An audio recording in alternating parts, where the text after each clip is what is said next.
माननीय मुख्यमंत्री जी।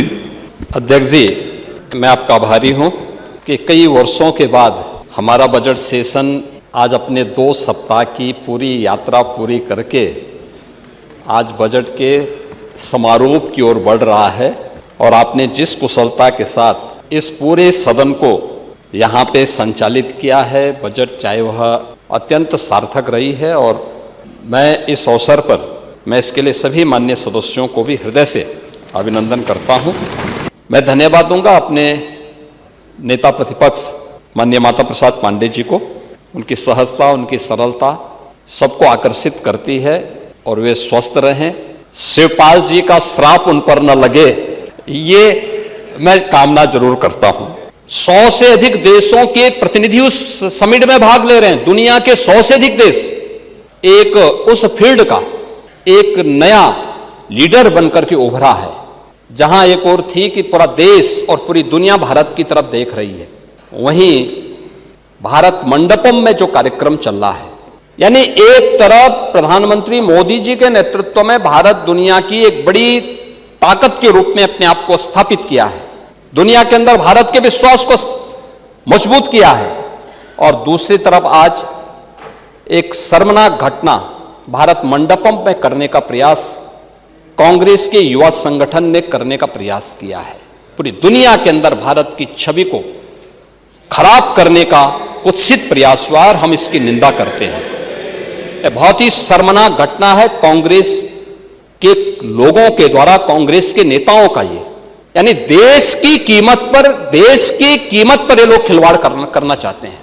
राजनीति होती है, आरोप प्रत्यारोप होते हैं, लेकिन हम देश की कीमत पर सौदेबाजी करें, देश की छवि के साथ खिलवाड़ करें, जहां 100 से अधिक देशों के लोग भागीदार बन रहे हो, वहां पर इस प्रकार के उत्पात मचा करके अराजकता फैलाने का प्रयास असह्य है।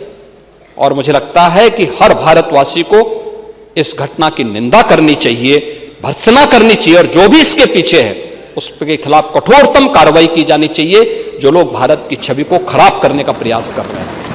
और मुझे लगता था कि नेता प्रतिपक्ष उम्र के हिसाब से आंकड़ों में घालमेल नहीं करेंगे। एक बार तो उन्होंने ऐसा प्रयास किया था कि कभी कभी संगत का प्रभाव होता है, चच्चों का प्रभाव भी आप पे आ गया है। दूसरा, इस बात पे भी हमें ध्यान देना होगा कि समाजवादी पार्टी के समय में उत्तर प्रदेश क्या था।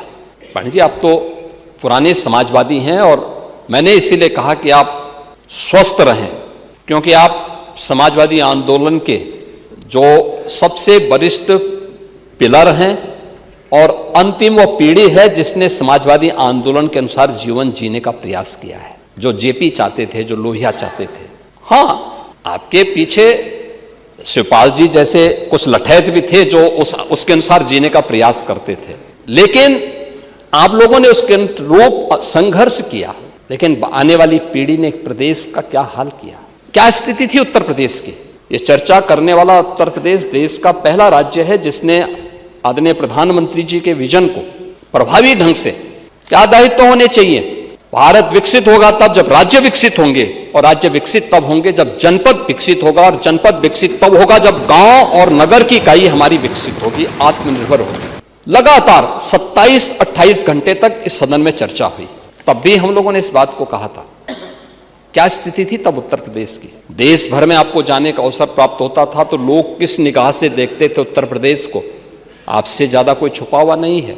उत्तर प्रदेश का कोई भी नौजवान था, कोई भी नागरिक था, किसी भी तबके का, कोई व्यापारी हो, उद्यमी हो, कोई भी रहा हो, वो देश के अंदर जाता था, उसके बारे में अच्छी धारणा नहीं होती थी, लोग शक की निगाहों से देखते थे। और आप लोगों ने तो कुछ जनपदों को ऐसा बना दिया था कि उस जनपद के नाम पर होटल में कमरे नहीं देते थे, धर्मशालाओं में रहने की व्यवस्था नहीं करने देते थे। लेकिन आज मैं कह सकता हूं कि हमारे उत्तर प्रदेश का नागरिक देश के अंदर और दुनिया के अंदर कहीं जाता है तो दुनिया गौरव से चेहरा, सामने वाले का चेहरा चमकता है। अच्छा, उत्तर प्रदेश से क्या स्थिति थी उनकी। आप तो इतने पुराने आदमी हैं। बहुत सारे संगठनों को हमने एक साथ जोड़ा था, बहुत सारे विभाग एक साथ जुड़े थे, और फिर हम लोगों ने जब एक साथ फोकस्ड कार्रवाई की, परिणाम क्या है, 19 के बाद इंसेफ्लाइटिस का उन्मूलन हो गया है। आज इंसेफ्लाइटिस की बीमारी नहीं है और हर बच्चा बच गया है। हमने उसको जाति के आधार पर नहीं देखा है, हमने उसको किसी उस आधार पर नहीं देखा है। आप लोगों का नजरिया जाति का हो सकता है। दिनकर की पंक्तियां मुझे याद आती हैं, आप लोग भी गाते रहे होंगे अपने समय में, कि मूल जानना बड़ा कठिन है नदियों का वीरों का, धनुष छोड़कर और गोत्र क्या होता रणधीरों का। पाते हैं सम्मान तपोबल से भूतल पर सूर, और जाति जाति का शोर मचाते केवल कायर क्रूर। उस दलित के बच्चे के बारे में नहीं सोचते थे जो इंसेफ्लाइटिस से पीड़ित होकर के दम तोड़ता था। उस अति पिछड़ी जाति के बच्चे के बारे में नहीं सोचते। संजय निषाद, डॉक्टर संजय निषाद जी की पीड़ा वैसे ही नहीं थी, उनकी पीड़ा इस बात को रही होगी। आपकी पीड़ा तो इसलिए थी कि आप लोग ये चाहते थे कि वो आप लोगों का पिछलग्गू बना रहे और मंत्री ना बने।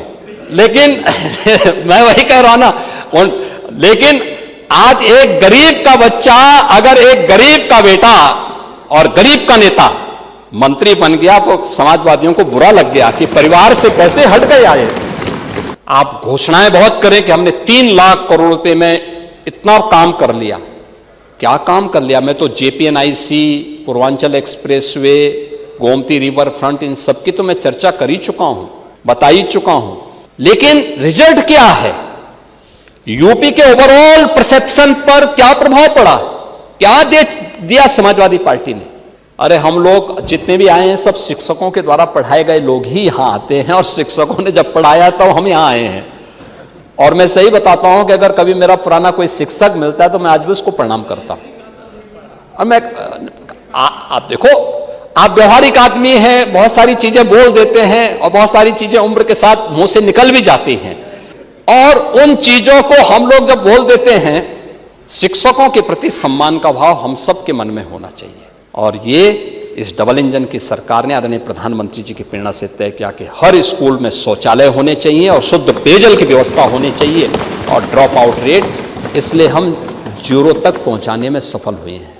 हम लोगों ने उसी समय घोषणा की थी। जब मैं बुंदेलखंड दौरे में गया था, मैंने देखा था कि स्कूल जा रहे हैं बच्चे, मैं गाड़ी रोका, मैंने पूछा भी कहाँ जा रहे हो, तो एक फटे हुए बैग लेकर के बेटी जा रही थी, कई अन्य बच्चे भी थे, नंगा पैर। मैंने कहा कहाँ जा रही हैं? का स्कूल। सर्दियों का समय, फटी हुई, फटा हुआ कुर्ता, नंगे पैर। मैंने कहा चप्पल नहीं है।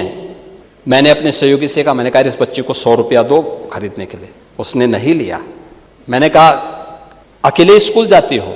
और कौन कौन लोग हैं? कहा नहीं, सब गांव के, अन्य गांव की ही बेटियां सभी थी। उन्होंने कहा सब एक शाम लोग जा रही हैं। यानी ये स्थितियां थी। तो मैंने ये पूछा, मैंने कहा भाई वगैरह नहीं है? कहा साहब भाई है, लेकिन भाई तो अंग्रेजी स्कूल में पढ़ता है। मैं क्या करूं? नहीं देखो गलत बोल रहे हैं आप लोग, पिक एंड चूज करते थे। देखो मैं जब लीकेजेस रोकने की बात करूंगा ना तो बता दूंगा उस समय सही। नहीं मैं बताऊं, समाजवादी पेंशन स्कीम केवल समाजवादी कैडर को।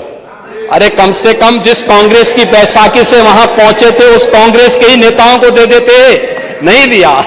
चेहरा देख करके देते थे, किसी और को नहीं देते थे। अरे पांडे जी एक बात बताइए, कम से कम उन गरीब ब्राह्मणों को भी दे दिए होते। जो गरीब ब्राह्मण बेचारे जो गरीब ब्राह्मण स्कॉलरशिप नहीं पाते हैं, पढ़ने वाले गरीब ब्राह्मण जीने तो पावे। नहीं मैं वही कह रहा हूं ना, नहीं दिए। तो यही मैं पूछ रहा हूं कि आप लोग तो उन गरीबों पर भी अत्याचार किए। मैंने पूछा भाई कहां है? उसने कहा अंग्रेजी स्कूल में पढ़ता है। मैंने कहा भाई, मैंने कहा उसके पास भी चप्पल नहीं है। कहा नहीं उस तो भाई है ना। मैं उसी दिन शाम को वापस आया लखनऊ। मैंने बुलाया वित्त सचिव को भी और बेसिक शिक्षा परिषद के भी प्रिंसिपल सेक्रेटरी को बुलाया। मैंने कहा भी देखो, प्रदेश भर के हर बेटी के लिए 2 uniform, bag, books, shoes, socks ये अनिवार्य रूप से करो। और इस प्रक्रिया को हम लोगों ने आगे बढ़ाया। किसान को हम लोगों ने टेक्नोलॉजी के साथ जोड़ने की कार्रवाई भी की है। और मैं तो कृषि मंत्री से कहूंगा एक बार आपको लेके जाए ना, खेती की बात खेत पर। और मैं वही कह रहा हूं ना, खेती की बात खेत में और कैसे होती है।